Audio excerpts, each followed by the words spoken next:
to God. Okay, let us discuss this. Stop living like this. Tingnan niyo po yung yung image.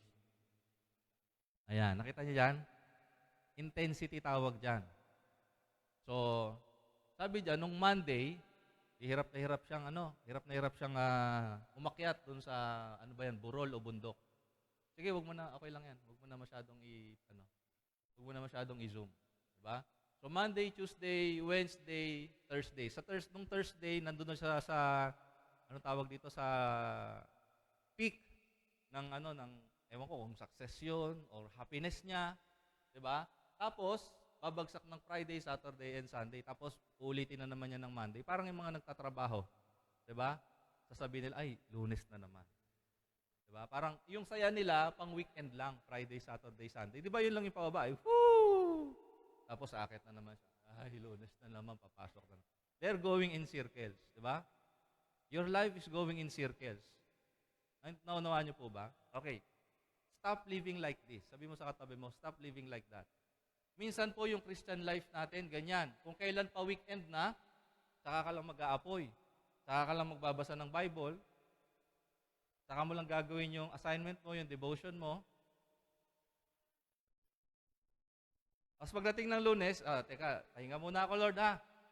Pahinga muna ako, Lord. Marami pa akong alalahanin, marami pa ako iniisip, eh. Tapos, pa-weekend na naman, malapit na naman yung Sunday. Nagre-ready ka na naman, Lord. Thank you, Lord. Pray ka na pray. Pero pag Monday to Wednesday, Thursday, wala akong prayer life. Stop living like that. Sabi mo sa katabi mo, stop living like that. Stop going in circles. Okay? Going in circles means you are moving but not progressing. Gumagalaw ka pero hindi ka nagpa-progress.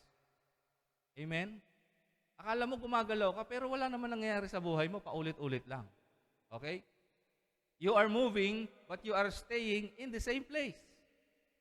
Nagtatrabaho ka pero ganun pa rin yung buhay mo, walang progress, walang nangyayari, nagnenegosyo ka, ganun din. Umaattend ka ng church pero paulit-ulit lang yung buhay mo. Bakit kaya walang nangyayari? Why are you going in circles? Next image, may papakita ko sa inyo. Ano nakikita nyo? Ano nakikita nyo? Hamster. Ang cute, no? Cute ba? Cute ba? Cute ba? Tignan mo nga yung katabi mo, cute ba yan? Tignan nyo ha, itong cute na hamster na to, tingin niya, nagiging productive siya. Tingin niya, meron siyang napupuntahan. Kasi gumagalaw siya eh. Tumitibok puso niya, napapagod siya, hinihingal siya. Pero pag alis niya dyan, nandoon pa rin siya. Tama? Minsan ganyan tayo eh. Attend ka ng church. Pagbaba mo ng church, ganun pa rin buhay mo. Akala mo may ginagawa ka sa spiritual life mo. Merong progress sa spiritual journey mo, pero parang wala. Ganun pa rin eh.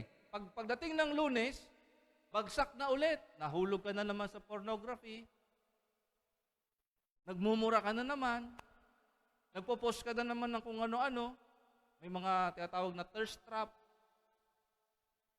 Oh, ba't kayo nagtatawanan? Ba't alam niyo yun?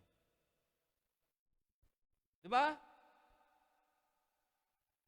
Maghali-hallelujah ka pag linggo, pagdating ng Lunes hanggang Huwebes, o hanggang Biyernes, basta kasama mo yung barkada mo, yung kaibigan mo, yung kaklase mo, iba na.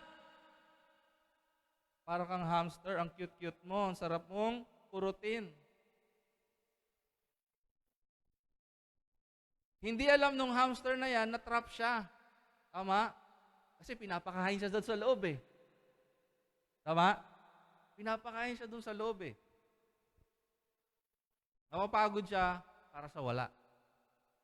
Naisip mo na ba yung Christian life mo parang nagpapagod ka lang para sa wala?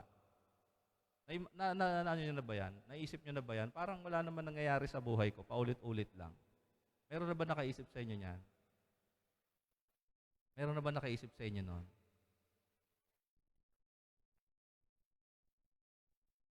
Sabi mo sa katabi mo, hindi ka hamster. Hindi ka hamster.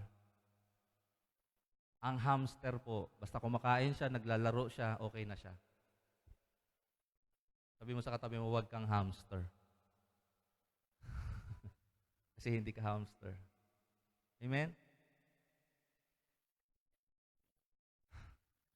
Alam niyo po yung hamster, next slide natin kay Dave, yung hamster, wala siyang purpose. Amen po ba? Wala naman siyang purpose eh. So ang taong walang purpose at walang focus, magiging paulit-ulit lang yung kanyang buhay. Amen po ba? Kailangan alam mo yung purpose mo sa buhay. Pag wala kang purpose at wala kang focus, wala kang magiging matinong desisyon sa buhay.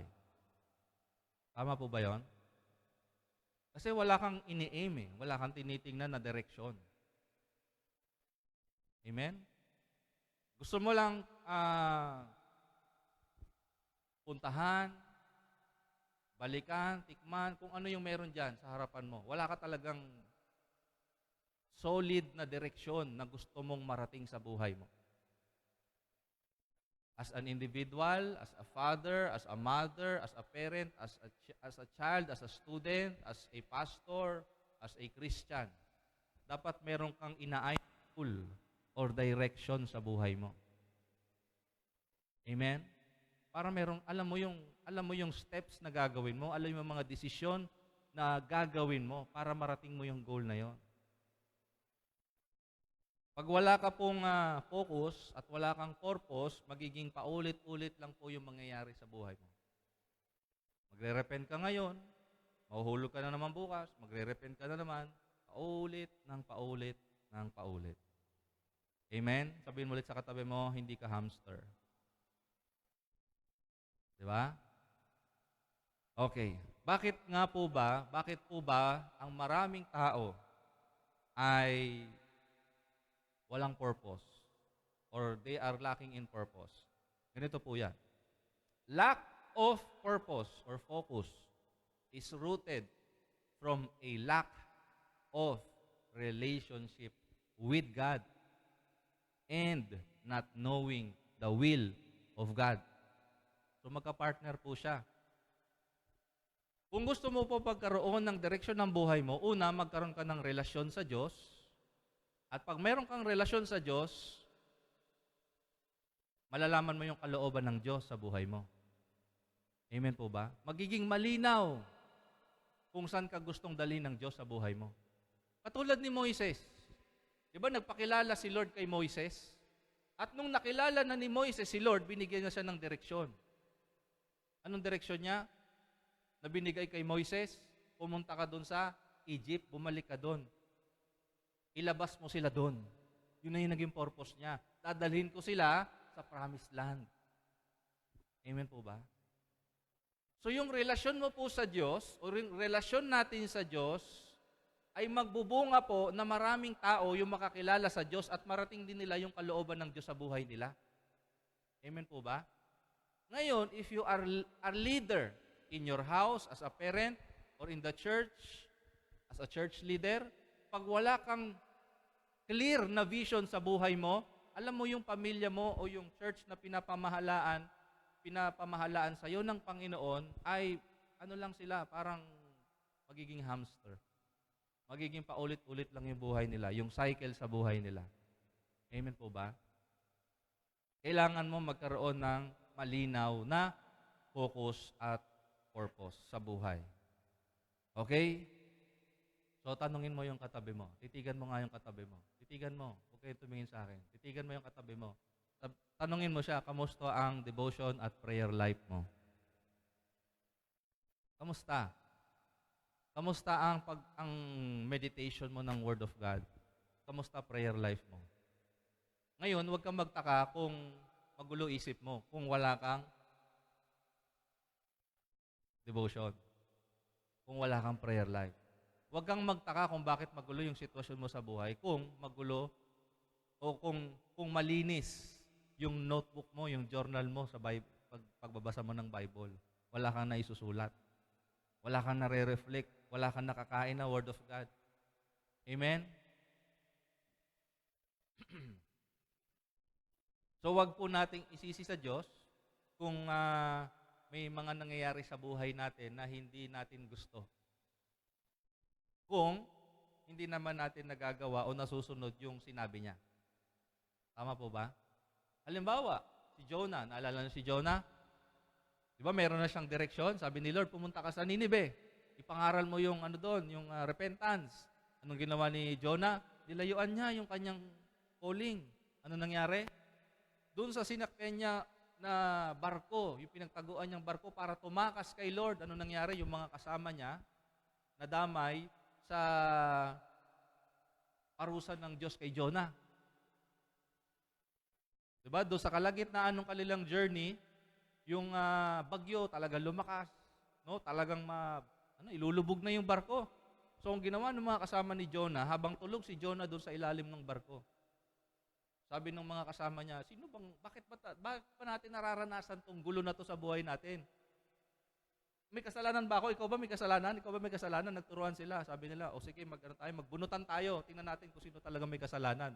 Tapos nung nagbunutan sila, lumabas yung kay Jonah.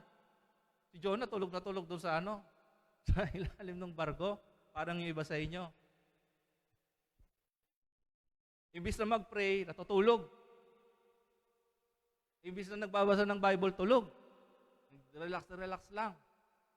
Diba? O ngayon, na-discover nila si Jonah. Sabi ni Jonah, hindi, ako ngayon. Kasi alam nyo ba, tumakas ako sa pinagagawa sa akin ni Lord, kaya tayo ganito. Ihagis nyo na lang ako doon sa tubig.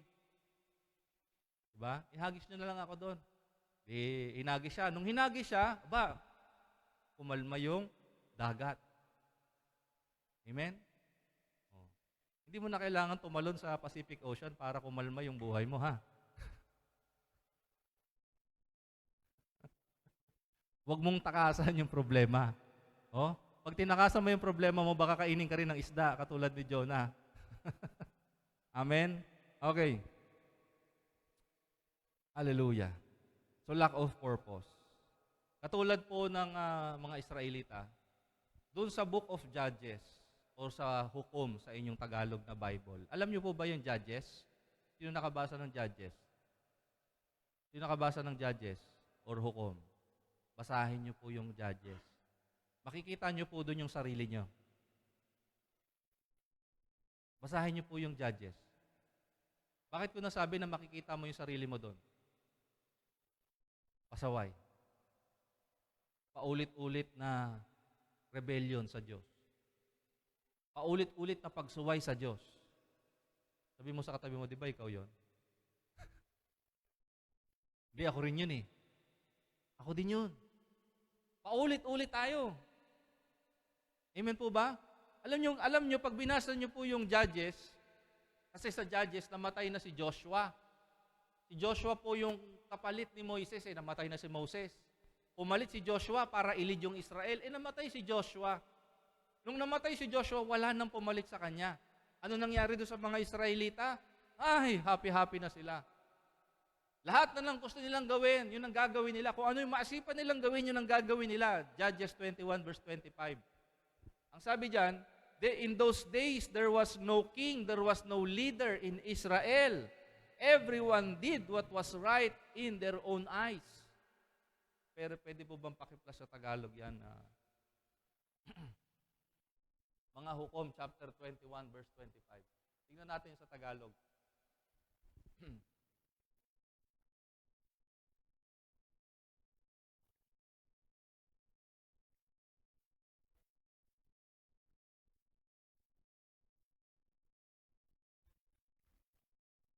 Ayan, malinaw. Sabi diyan, nang panahong yon, walang hari sa Israel. Kaya ang bawat isa ay gumagawa ng kahit anong gusto nilang gawin. Diba ikaw yon? Ang taong walang relasyon sa Diyos, kahit anong maisipan niyang gawin, gagawin niya. Tama po ba? Hindi niya naiisipin kung mali yun o tama. Basta kung anong tama sa pakiramdam ko, yun ang gagawin ko. Diba? My body, my rules. It's my life. Huwag mo kong pakialaman. Parang ganyan. May narinig ako noong nakaraan eh. Ano ba nagsabi sa akin noon? Sabi, ano ba yung pastor nyo? Napaka-pakialamero. Nangingialam ng buhay, ng may buhay. Sabi ko, grabe naman to. E di kung ayaw mo maayos yung buhay mo, okay lang, lalayo ako sa'yo. Hindi naman kita pinipilit eh. Diba? Kung gusto mo masira buhay mo, sige lang. Diyan ka lang. Dito lang ako. Diba? Hindi ko kayo pipilitin. Hindi ko kayo lalagyan ng pulupot sa leeg para, halika nandito kasi. Hindi tayo ganun eh. Diba? Si Judas nga eh, may choice siya eh, na hindi magpakamatay, pero ginusto pa rin niya eh. Hindi naman siya hinila nito, huwag ka magpakamatay please. Diba? Hindi ka pipilitin ni Lord na lumayo o lumapit sa Kanya. Meron kang desisyon. So kung walang paghahari ng Diyos sa puso ng tao, kahit anong maisipan niya, gagawin niya. Kasi walang naghahari sa Kanya eh. Amen po ba? Si Moises at si Joshua is a picture of Jesus. Halimbawa, si Moises, he was the deliverer of Egypt. Tama? And Jesus is our deliverer. Tama po ba? Si Joshua ay conqueror. Inutusan siya ng Diyos to conquer the promised land. Amen po ba? And Jesus is the conqueror. Amen po ba? Ngayon, nung nandoon, naglilid si Moises at si Joshua, yung mga Israelita, nagagawa nila kung ano yung gusto ni Lord sa kanila, na pagpapala sila, tatalo yung mga kalaban nila, nagiging mapayapa yung sitwasyon nila. Pero nung namatay si Joshua at si Moises, nagkagulo-gulo na sila. And in the book of Judges, pagka binasa po ninyo, there were 12 judges na nag-arise o ni-raise up ni Lord kasi nga umiyak yung mga Israelita. Kasi pagod na sila, kawawa na sila, yung mga anak nila, yung mga asawa nilang babae ay binibihag na yung mga kalaban nilang mga bansa. Tapos umiyak sila, nagrepent sila, Lord, patawarin mo kami, Lord, nagsisisi na kami. Tapos may nag-raise up na mga judges na maglilid ulit sa Israel para magtagumpay ulit sila. So nangyari na yon. Nagtagumpay na sila, tapos namatay yung judge. Ulit na naman sila. Idolatry, sexual immorality, ulit na naman sila. Tapos nasakop na naman sila. Iyak na naman sila, Lord, patawarin mo kami, Lord. Ang bait-bait ni Lord. Ang bait ni Lord. Uy, humingi na naman sila ng tawad, di ko sila matiis. O sige, magra-rise up na naman ulit yung mga judges. Si Gideon, si Deborah, si Ehud, marami pang iba. Si Samson yung pinakahuli. Amen? Pag namatay na lahat ng mga ni-raise up ni Lord, balik na naman sa kasalanan yung Israel. Tapos kapag nasa problema na naman sila, iyak na naman sila kay Lord. Sabi mo sa katabi mo, stop going in circles.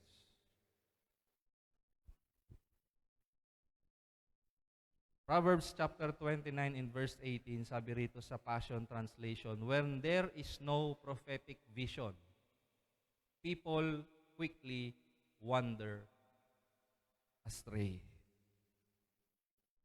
Prophetic vision. Ang prophetic vision po ay natatanggap o tinatanggap ng mga anak ng Diyos. Amen po ba? Yan yung mga nagmana ng buhay na walang hanggan, yung mga nagmana ng kapatawaran mula sa Panginoon.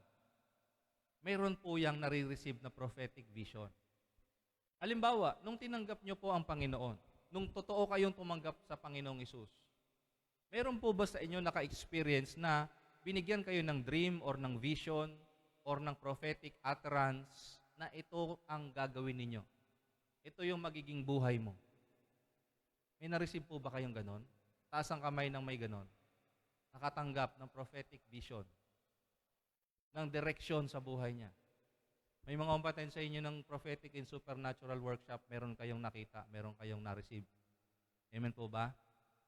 Lahat po ng anak ng Diyos na totoong anak ng Diyos, mayroong prophetic vision. Okay? Malinaw po ba? So when you follow that revelation,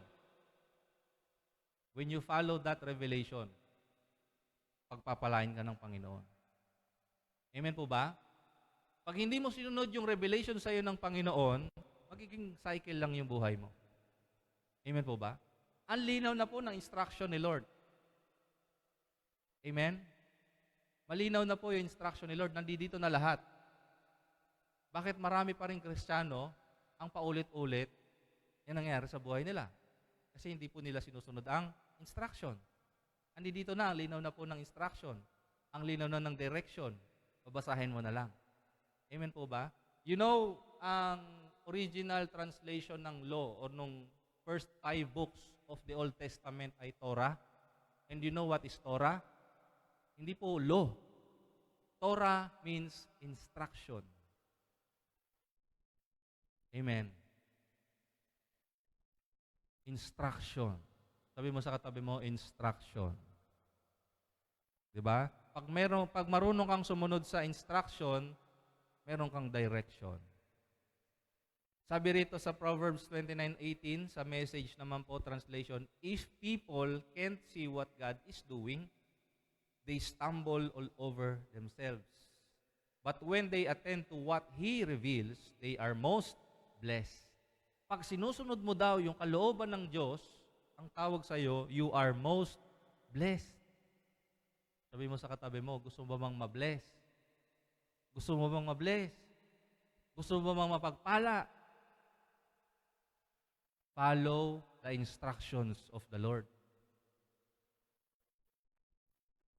So how can we do that? Next slide. Stop going in circles. Focus on Jesus. Gusto mo ba matigil yung cycle sa buhay mo? Sinong gusto? Sino pong gusto? Mahinto na yung cycle ng paulit-ulit na nangyayari sa buhay.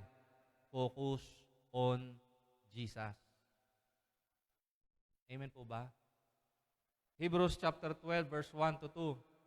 Therefore, we also, since we are surrounded by so great a cloud of witnesses. Yung iba naman, I am surrounded by so great problems. Yung iba naman, you are surrounded with so great temptations and trials at kung ano-ano pa na nakasurround sa inyo. Ang sabi po ng Bible, let us lay aside. Itabi mo. Isantabi mo lahat ng mga nagpapabigat sa iyo. Amen po ba? Lahat ng kabigatan, hindi po yung physical na bagahe, emotional and mental baggage. Ano yung mga bumabagabag sa isip mo ngayon? Amen? Ano yung nagpapabigat sa puso mo ngayon? Ang sabi ng Bible, isantabi mo yan. Amen? And the sin. Amen? Pati daw, kasalanan. Ang kasalanan po ay isantabi natin. Sabi dyan, which so easily ensnares us. And let us run with endurance the race that is set before us. So, meron ka ng tatahakin. Okay, naunawaan po ninyo? The race that is set before us. Yan. Sabi dyan, looking unto Jesus. Looking unto Jesus. Kasi sa dulo po ng finish line, nandoon si Jesus. Amen? Sa dulo ng iyong takbuhin, nandoon si Jesus. Kaya mag-focus ka kay Jesus. The author and finisher of our faith. Diba, nasabi ko sa inyo kanina, may yung hamster, takbo siya ng takbo, pero wala siyang nararating. Pero pag nag-focus ka kay Jesus, yung sinimulan niya, tatapusin niya sa buhay mo. Amen po ba? Mayroon kang tiyak na mararating sa buhay mo pag sumunod ka at nag-focus ka kay Jesus. Amen? Amen. Kailangan mayroon kang focus, kapatid. who for the joy that was set before him. This is an example. Di ba? Nakaharap siya. Nakaharap si Jesus sa maraming hardship. Doon sa mga pako sa kanyang kamay, mga pako sa kanyang paa, yung pangbubugbog sa kanya, yung pangalipos na sa kanya. Pero sabi diyan, for the joy that was set before him, he was looking at the end. He was looking at the finish line, kapatid. Kaya hindi siya huminto. Kasi meron siyang target na marating. There was a joy that was set before him. Alam niyo po ba kung ano yung nakikita ni Jesus doon sa finish line? Gusto niyo ba pakita ko sa inyo kung ano yung nakikita niya sa finish line? Gusto niyo ba makita? Isaiah 53, tingnan niyo.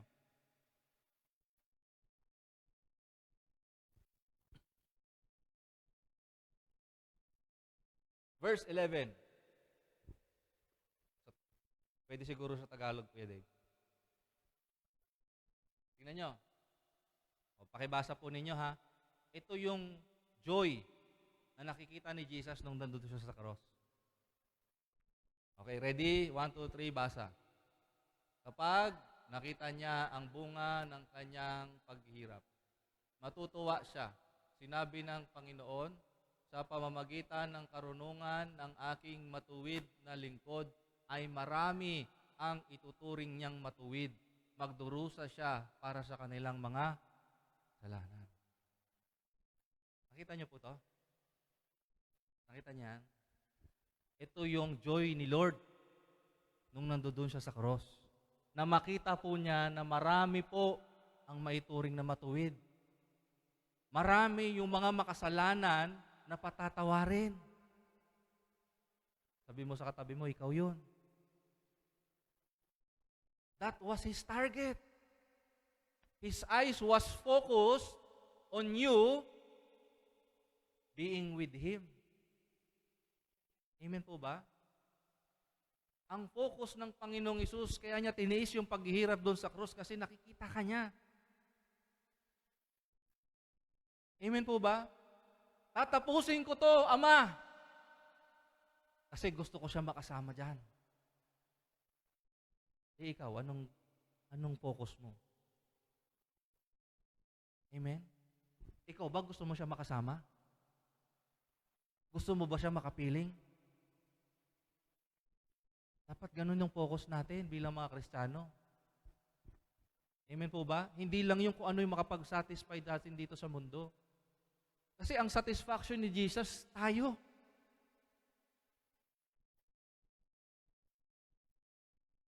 Masayang masaya si Lord na makasama ka doon sa kaharian niya. Kasi mahal na mahal ka niya eh. Amen? Ayaw niya po na magdusa ka sa impyerno kasi mahal ka niya. Kaya yung pagdurusa na dapat sa iyo at sa akin, kinuha niya. The joy that was set before him, he endured the cross. And what was his joy? Seeing you with him in heaven. That was his joy. Amen? Oh, gusto ko niya mapagpala dito sa lupa. But more than that, kapatid. More than that. Gusto niya maayos yung pamilya mo. More than that. Gusto niya sumagana yung kabuhayan mo. More than that. He was looking at the sight of you and me being with him in heaven. That was his joy. That was his focus. That was his purpose. Amen? Sana po nauunawaan niyo yun. Sana naiisip niyo po yun. Na kaya niya tiniis na mapako ng ilang oras sa krus. Kasi gusto niyang ma-enjoy nyo yung inihanda niya sa inyo sa langit. Amen po ba? Palakpakan po natin si Lord.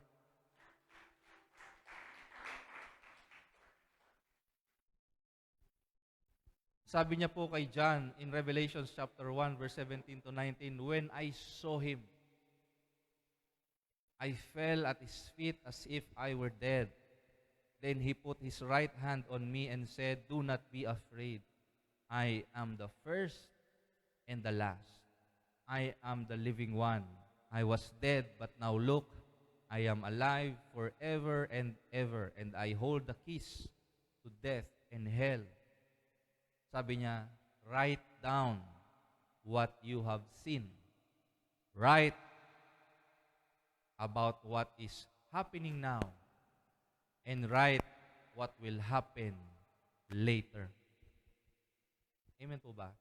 Ganyan po si Lord. Ipapakita niya sa iyo yung nangyari, yung mga nangyayari, at yung mangyayari. Because He is the first and the last. He is the beginning and the end. He declares the end from the beginning. So magtiwala ka sa Diyos kasi alam niya na yung dulo. Amen? Mag-focus ka kay Jesus. Kung hindi mo alam yung gagawin mo, hindi mo alam yung desisyon na kailangan mong gawin, mag-pray ka muna. Amen? Kung nalilito ka, magdesisyon sa buhay mo, minto ka muna, huwag mong madaliin. Kung minamadali ka ng sitwasyon, teka muna, mag-pray muna ako. Huwag kang agarang magdidesisyon, mag-pray ka muna. Mag-focus ka muna kay Jesus. Kasi si Jesus, alam niya yung step na kailangan mong tahakin. Amen? Trust in the Lord with all your heart and lean not on your own understanding. In all your ways acknowledge Him, and He will direct your steps. He will direct your steps. He will direct your steps. Napakalinaw na, di ba? Magtiwala ka ng lubos sa Diyos.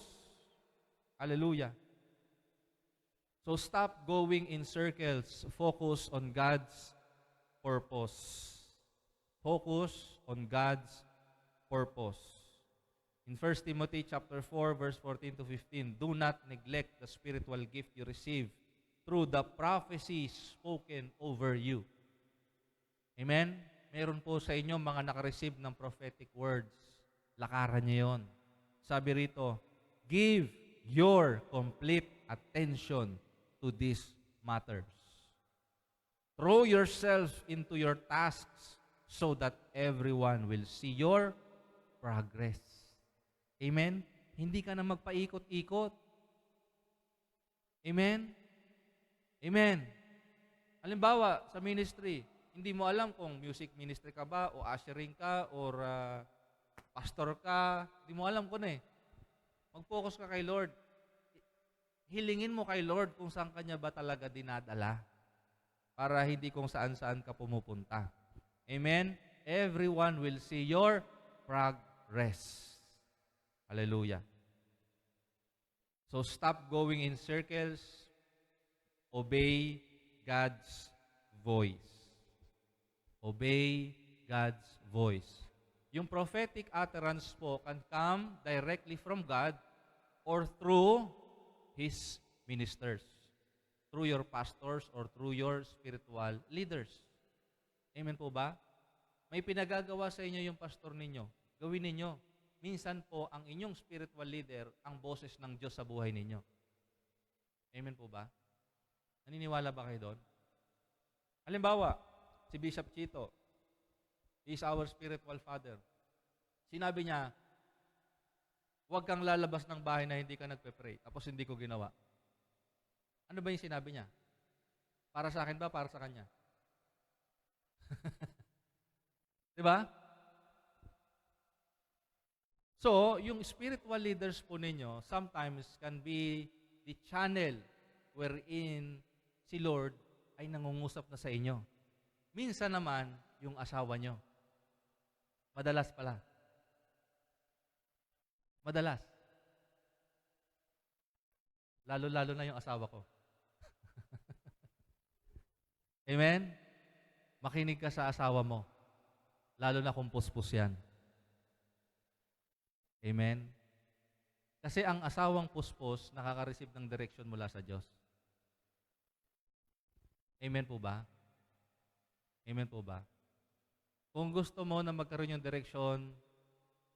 direction yung family ninyo, magpapuspos kayong dalawa sa Diyos. Sabay kayong mag-pray. Sabay kayong magbasa ng Bible. Amen? Amen po ba? Alam niyo po, nung inumpisahan namin ni Pastora Emil na madalas kami mag-pray, madalas kaming sabay mag-pray, ang bilis lang po ng ng word ni Lord. Ang bilis lang. Amen po ba? Lumilinaw. Kasi yun dapat talaga yung function ng mag-asawa eh. Amen po ba? Amen po ba? So Luke chapter 8 verse 18, therefore, take heed how you hear. Ingatan ninyo kung paano kayo nakikinig. Ingatan ninyo yung inyong pakikinig. Pag nakikinig ka, totoo bang nakikinig ka? O lumalabas sa kalibila mong tenga? Lumalagpas na lang siya. For whoever has, to him, more will be given. Pag willing kang makinig at sinusunod mo yung napakinggan mo na direksyon galing sa Diyos, mas marami pang ibibigay sa'yo. Kasi gusto kanyang papagpala eh. Amen po ba? Kaya ka binibigyan ng word ni Lord kasi gusto kanyang pagpalain. Pero kung yung binigay niya na sa iyong salita, hindi mo ginagawa, ba't ko bibigay sa iyo yung pagpapala? Yung pinagagawa ko sa iyo, hindi mo pa ginagawa. For example, in the book of Joshua, ang sabi ni Lord doon, sakupin niyo lahat. Diba? Sakupin nilang lahat. Pag meron kayong mga nasakop, wag niyong kukunin yung mga gamit doon kasi akin yon. Tama? Akin yon, sabi ni Lord. Ngayon, nung bumagsak yung walls of Jericho, mayroong isang silang kasama na hindi sumunod. Si Achan. So nagtataka sila kasi yung sumunod nilang sasakupin na lugar, yung AI or yung I, maliit lang. Kumpara dun sa Jericho, parang kumpara kayang-kaya na natin to, hindi natin kailangan magpadala ng more than 50,000 na sundalo, kahit 20 o 30,000, kaya na nating sakupin yun. Ganun yung isip nila. So, nung sinakop nila yung AI, nagtaka sila bakit sila natalo. Nireveal ni Lord kay Joshua, meron dyan kayong kasama na hindi sumusunod sa akin. Leader pa siya. Tatay pa siya. Hindi siya sumusunod sa akin. So ngayon, in-expose ni Lord kung sino yon. Nung na-expose na si Achan, sabi niya, lumayo kayo dyan sa tent ni Achan. Lumayo kayo dyan. Anong ginawa ni Lord? Tinupok si Achan. Amen po ba? Pangalawang instance sa book of Numbers. Sa book of Numbers, inutusan po ni Moises yung 12 spies na iispiyahan yung promised land. Okay. After 40 days, bumalik yung spies. Sabi ng mga spies, yung 10, sabi nila, nako, nakakatakot doon sa lugar. Mga malalaki doon, para lang tayong mga tipaklong. Sabi naman ni Joshua at ni Caleb, kayang-kaya ni Lord yun. Tara na, ngayon na, punta na tayo doon. Bibigay sa atin ni Lord yun. Okay? Yung 10 na walang believe kay Lord, dinamay nila yung buong Israel. So, imbis na sundin nila, yung sinabi ni Lord na sakupin na yung promised land, nagmatras sila. Amen po ba? Yun na, sinabi ni Lord, sakupin ninyo ngayon na, pero hindi sila sumunod. Diba? Ano nangyari? Nagkaroon po ng plague noon sa camp ng Israel. So sabi ng mga Israelita, naku, pinaparusahan tayo ng Lord, di kasi tayo sumunod, tara na nga, punta na nga tayo doon.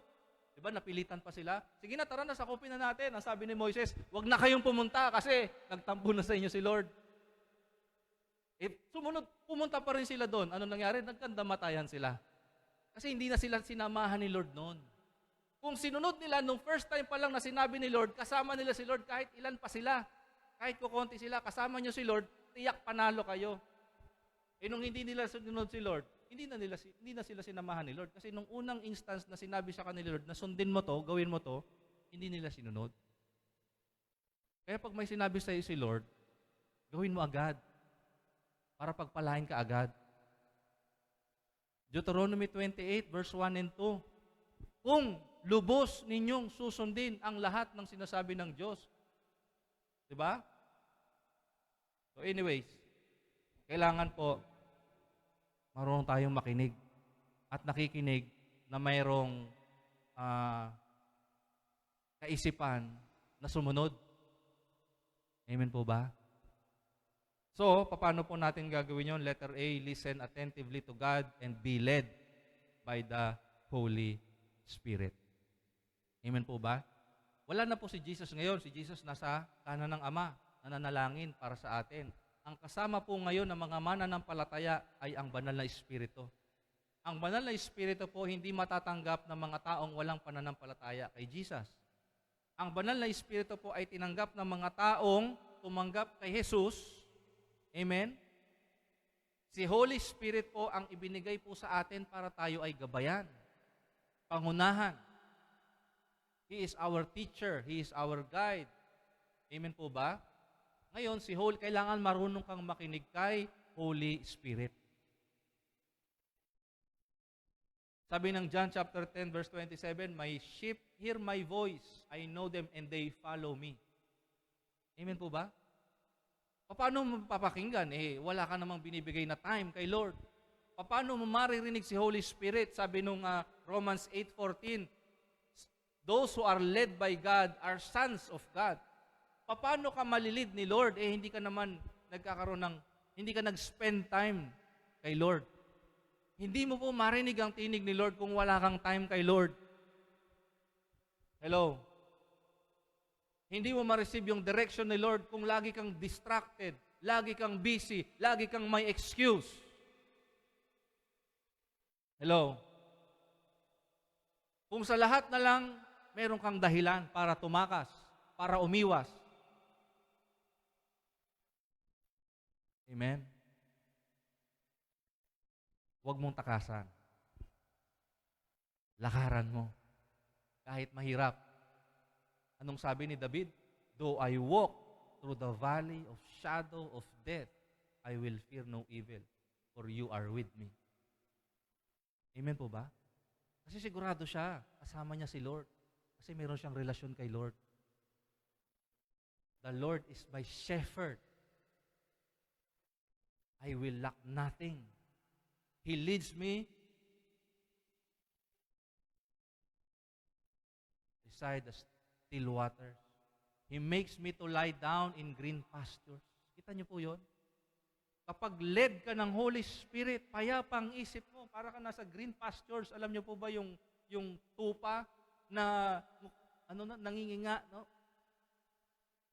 Ngumunguya lang ng damo sa gilid ng batis, ganun kapayapa. Imagine niyo yung tupa na sumusunod sa kanyang pastor. Amen po ba? Hindi ako yun, si Lord yun. Kaya nga tinuturo ko kayo kay Lord. Kailangan marunong kayong makinig kay Lord. Kasi siya yung nagbibigay ng kapayapaan, hindi ako. Amen po ba? He is our shepherd. Amen. Letter B, you fill your mind and heart with His Word. Punuin mo yung utak mo at yung puso mo ng salita ng Diyos. Amen po ba? Kasi si Holy Spirit, ang ipapaalala niya sa iyo ay yung binasa mo lang, yung tinandaan mo lang. Walang ipapaalala sa iyong salita si Holy Spirit kung hindi mo binabasa yung salita. Amen po ba? Many times, personally, in my experience, pag meron ng sitwasyon, at doon sa sitwasyon na yun, nag-pray ako, mayroong ipapaalala agad si Holy Spirit sa akin. Amen po ba? Na kailangan mo nung time na yon. Halimbawa, counseling. Kami ni Pastora, nagka-counsel kami. Bago kami mag-counsel, magpe-pray muna kami. Para yung lalabas sa counseling namin, galing kay Lord. Minsan nga, meron kaming ibang pine-prepare bago kami humarap sa ika-counsel namin eh. Pero during the counseling, iba yung gustong sabihin ni Lord. Kailangan marunong kang makinig kay Lord. Amen. Sa ministry, kailangan marunong kang makinig kay Lord. Amen. So, record and note His words you receive from personal devotion or prophetic utterance. Yung binasa po natin kanina sa 1 Timothy 4 verse 14. Letter C, decide to fulfill and obey what you have received from God. Magdesisyon ka po natuparin at sundin yung sinabi sa iyo ni Lord. Alam nyo, sabi dito James,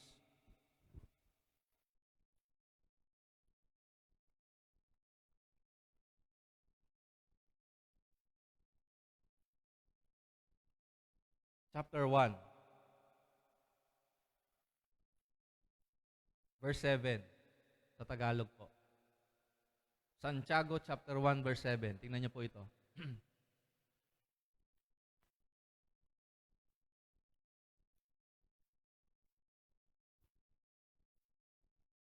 Sa 6 po. Pakiangat sa 6. Okay. Ready? Basa tayo Ready? 1, 2, 3, go. Ngunit, dapat magtiwala ang humihingi at huwag magduda. Dahil ang taong nagdududa ay katulad ng alon sa dagat na tinatangay at pinapadpad ng hangin. 7.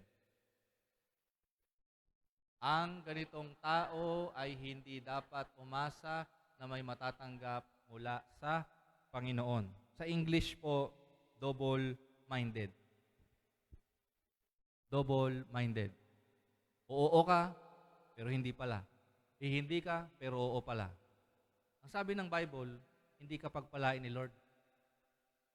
Kung atras abante ka, kung laban bawi ka, kailangan meron kang focus. Kailangan meron kang firm na desisyon na sumunod. Amen po ba? Sino ba nagsabi noon? Sabi, sumunod ka na ng todo. Amen po ba? Huwag ka na magtira. Sumusunod ka na rin Isunod mo na ng todo. Ibigay mo na ng todo. Amen po ba? Letter D. Ito na yung sinasabi ko sa inyo. Listen to your spiritual leaders. Makinig po tayo sa ating mga leaders. Amen po ba? Again, ang mga leaders po natin, they speak in behalf of God. Tama po ba? So listen to your spiritual leaders. Listen to their counsel and their advice. So in my conclusion, progress or stagnancy, ano yung sabihin ng stagnancy? Pag-stay in one place, is determined by your choices, actions, or inactions. Naunawaan niyo po yan? Kung gusto mo mag-progress, it depends on your choice, it depends on your actions, or inactions. Amen. Ano yung aksyon na kailangan mong gawin para mag-progress ka? Binigay ko na po sa inyo kanina. Focus on Jesus. Focus on God's purpose. Amen. Obey God's voice. Okay. Progress happens when we cooperate with God and with what He said. Nagkakaroon po ng progress ang buhay mo when you cooperate with God and with what He said. Amen. Through direct revelation or through your leaders. Amen. Amen. Amen. Okay.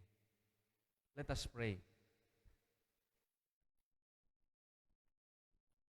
Before we pray, meron po akong sinulat na quote po dito ni Lao Tzu. Sabi dito, watch your thoughts. Watch what you fill your mind with. They become your words.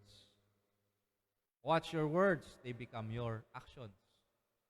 Watch your actions, they become your habits. Watch your habits, they become your character. Watch your character, it becomes your destiny. So in short, what fills your mind becomes your destiny. What fills your mind becomes who you are. What fills your mind determines where you will be in the future. Ang tanong ko sa inyo ngayon, what fills your mind? Ano po ang laman ng isip at puso mo ngayon? That will determine your future. Kung ang laman niyan ay hinagpis, kung ang laman niyan ay paghihiganti, what will your future be? Kung ang laman niyan ay mga pagdududa, mga pag-aalinlangan, what will your future be? Kung ang laman po ng isip at puso ninyo, kapatid, ay ang paligayahin ng puso ni Kristo, imagine what your future will be. Imagine. Let us pray.